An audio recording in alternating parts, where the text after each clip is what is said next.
An old Florida man walks naked through a park, but has a good reason for it.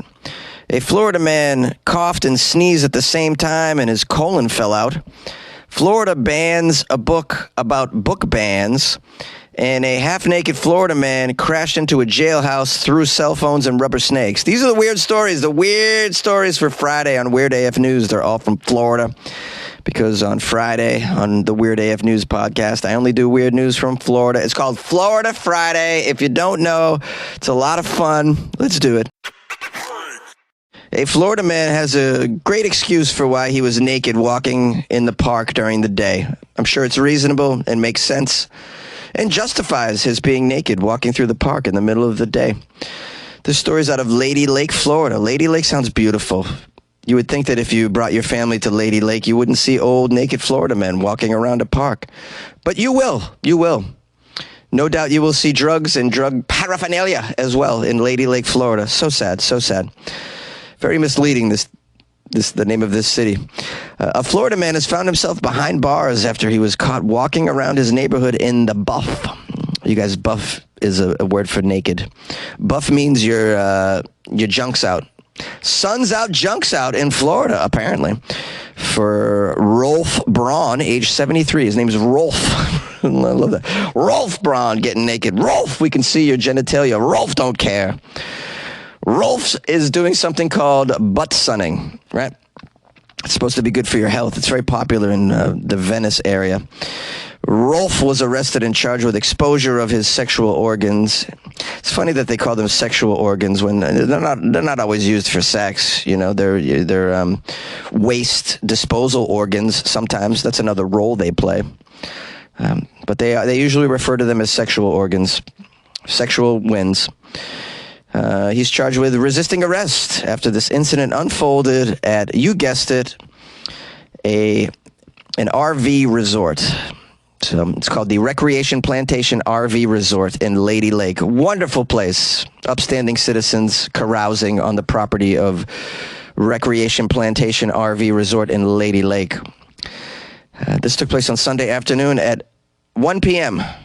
Police responded to the RV park in reference to this Florida man walking the road nude. A couple of witnesses said a man later identified as Rolf allegedly walking around the front of his RV lot completely nude.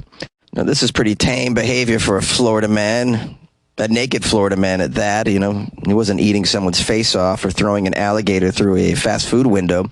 But let's keep reading. Maybe he ups the ante. An officer made contact with Rolf at his camper.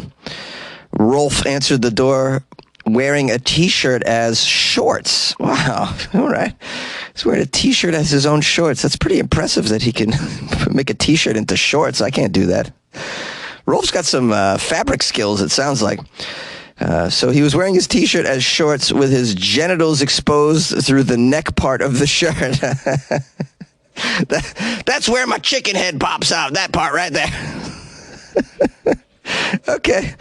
All right. He became uncooperative. No way. You're kidding me. He was uncooperative as he was being taken into custody. He felt as though he shouldn't have been arrested for wearing a T-shirt as pants with his genitalia poking out of the neck hole. Officers handcuffed him. During his arrest, Rolf told the police, quote, "There are nude beaches in Florida, so I can be nude in this neighborhood." Whoa, okay. Well, I guess he has a point. You got to let him go, guys. He's right. There's nude beaches in Florida. Sun's out, genitalia's out in Florida, anywhere, right? This is Florida man rationale, right? This is the kind of... Only a Florida man could come up with this sort of excuse. Since there are nude beaches in Florida, that means all of Florida is one giant nude beach, right? See, it all makes sense when you put a Florida brain into the equation. It's like Rolf shoots ping pong balls out of his buttocks at the picnic tables in the mobile home park. The police come by and he goes, "Nah, this is fine. I can do this because there are ping pong shows in Bangkok." Yay! A Florida man's colon falls out of his body after he coughed and sneezed at the same time in a diner. What an amazing title.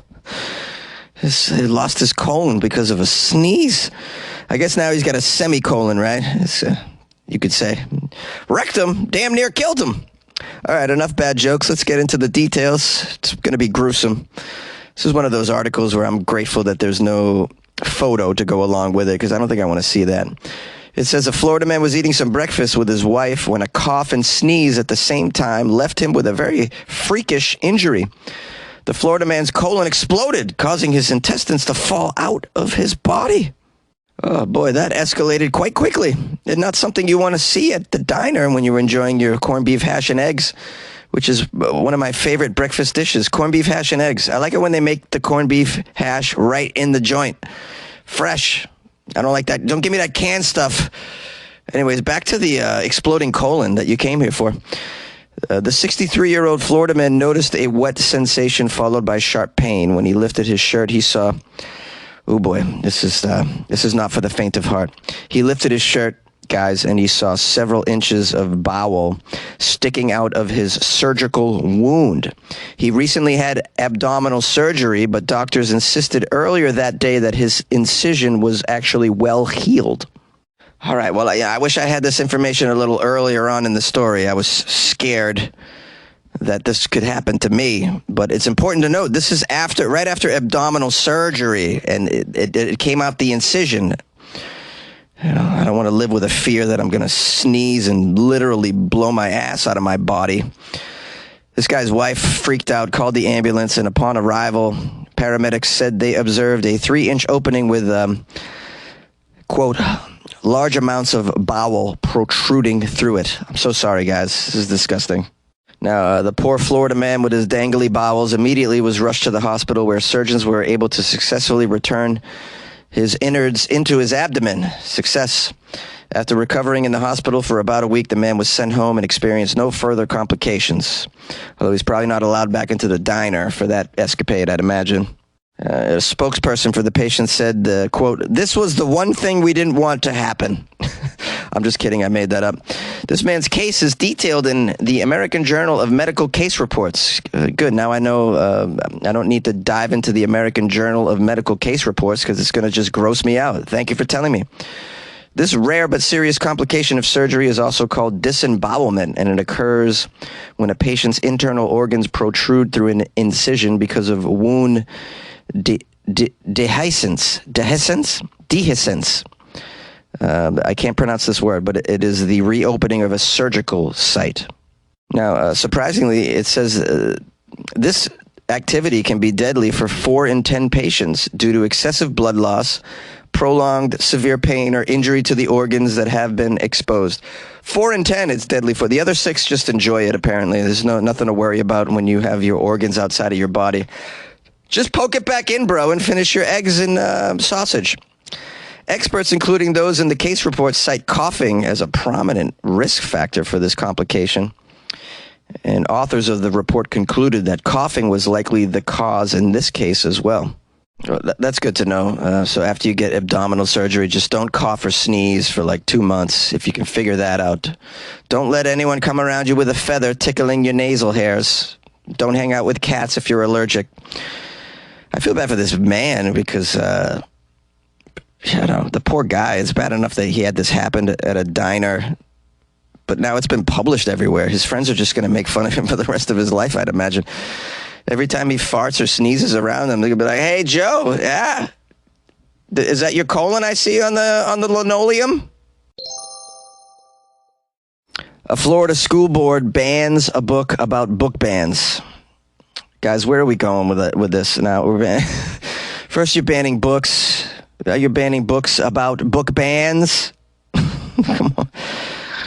School officials in Florida have banned a book about book banning. It's going to have to write another book about the book that was banned that was a book about book banning. Just to really confuse them. Yeah, write a book about this ban. They're going to want to ban that. So they're going to be banning a book about book bans in Florida. Just publish a book called "Whoever Bans This Book is Hella Gay." And then they won't ban it. Okay, so we have a school board in Indian River. They voted to remove a book by Alan Gratz called "Ban This Book." It's a children's book. It's a novel that follows a fourth grader who creates a secret banned books library for students after her school banned a bunch of titles from there and took them off the shelves. So it's about a fourth grader who's a big fan of reading and also, our amendments, our country's amendments. Indian River County School Board members said they disliked how it referenced other books that had been banned from schools and accused it of, quote, teaching rebellion of school board authority. Teaching rebellion is a funny way to put it. I would call it anti-fascism, really. Wait till they hear about that lady Rosa Parks. Did they remove all the information about her from the school books? I want to know, because if the kids find out about her, they might be further motivated. Now, this book had been in the elementary schools and middle schools in that area, and it was challenged by someone named Jennifer Pippin. She's the head of the local chapter of Moms for Liberty. It's Moms for Liberty is a conservative group that has become one of the loudest advocates for removing books from schools and other places. Moms for Liberty. I don't think they're appropriately using liberty. I mean, if you're for liberty, banning books doesn't really fall under the values of liberty and freedom. That's just my opinion. I'm a guy in a closet. Who cares? Wow, Florida is America's dingleberry, isn't it? I was just thinking that. This book has been challenged at least one other time in Florida by another county, but school officials there decided to keep it in circulation. They interviewed the author for this article, who said they banned the book because it talks about the books that have been banned and because it talks about book banning.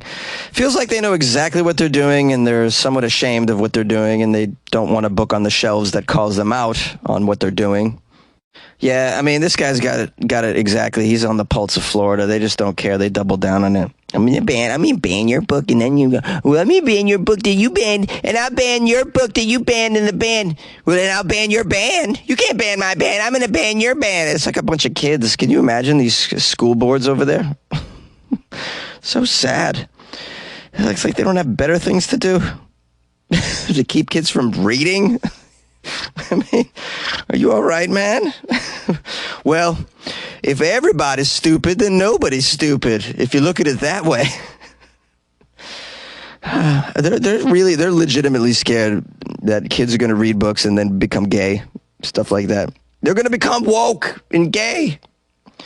Kids shouldn't be reading this kind of stuff. Kids should be in church playing Dodge the Pastor. A Florida man threw cell phones, threw rubber chickens, crashed into a jailhouse. Just living his life down there in sunny Florida. Joseph Leedy is the Florida man. He's trying to break some records here with his Florida man antics. It's not enough to just crash into a jailhouse. You got to throw rubber chickens and such things. Joseph Leedy allegedly drove his car through the lobby of the jail in Martin County. Joseph Leedy is said to be homeless. He intentionally rammed the car into the side of the jail on Monday night, according to law enforcement. The damage was severe to the jail, but the scene that played out after the impact became increasingly bizarre. Ooh, I cannot wait to learn about the chemicals he's on and whatever odd motivation that he has. Well, people are driving through jailhouses in cartoons, so I thought it'd be okay if I did so. Here's a notification from the sheriff's office, a report, I guess you'd call it. The suspect drove from the parking lot up the walkway, then crashed through the glass lobby doors of the jail. He was not able to breach the inner steel security doors. No one was in the lobby at the time of the crash, thankfully.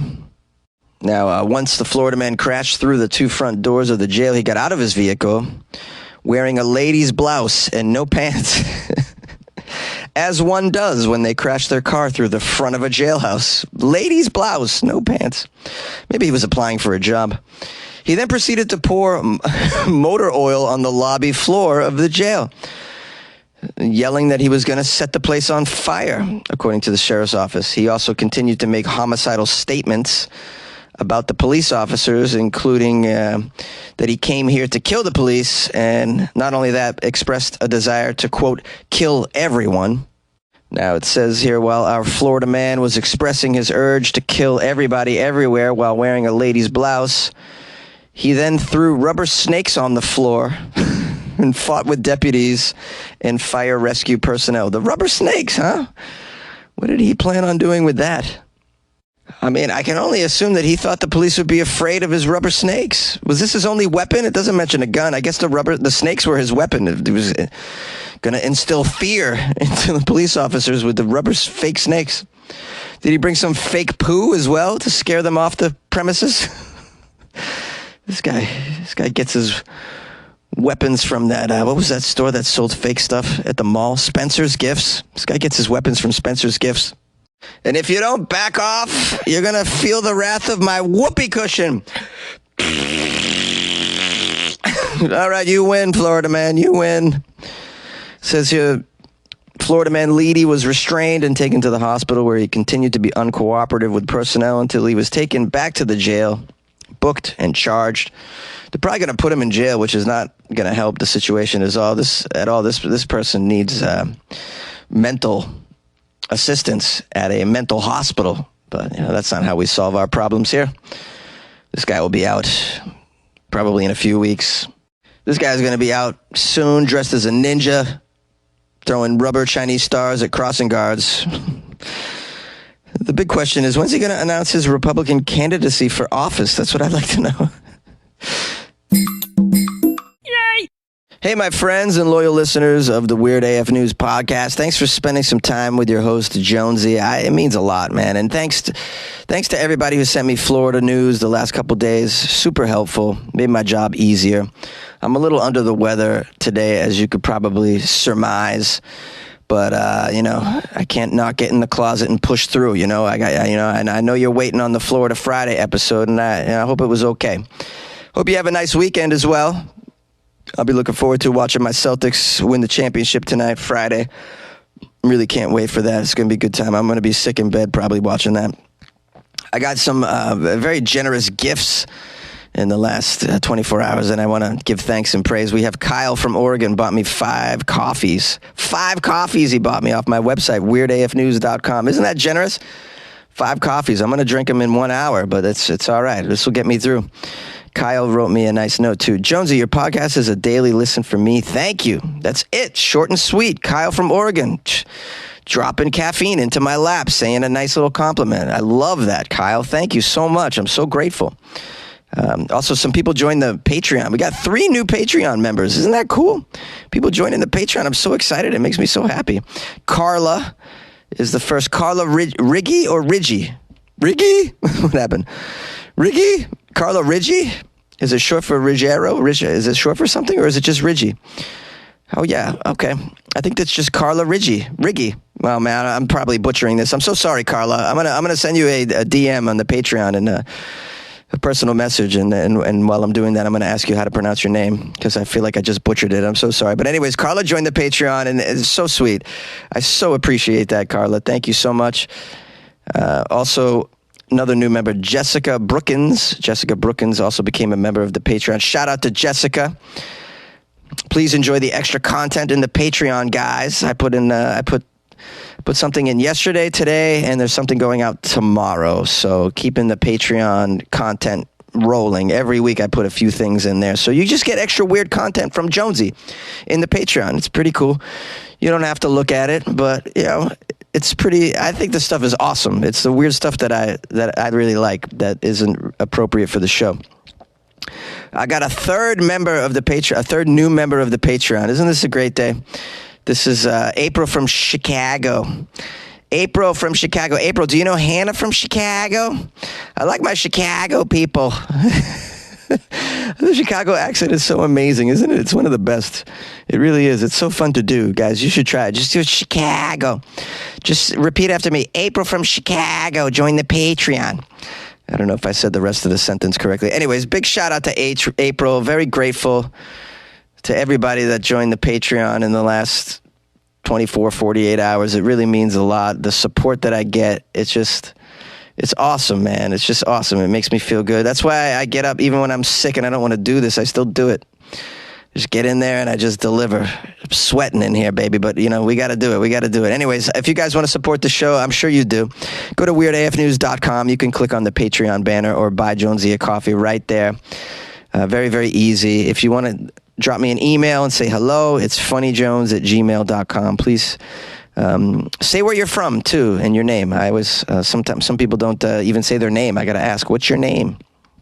But I love to know where you are too. I want to know like where in the world are my listeners? It's kind of cool to know that there's people all over the place listening to it. So I'm always curious when I get correspondence that like I want to know what country you're in and where you might be and what you're up to and how you spend your life.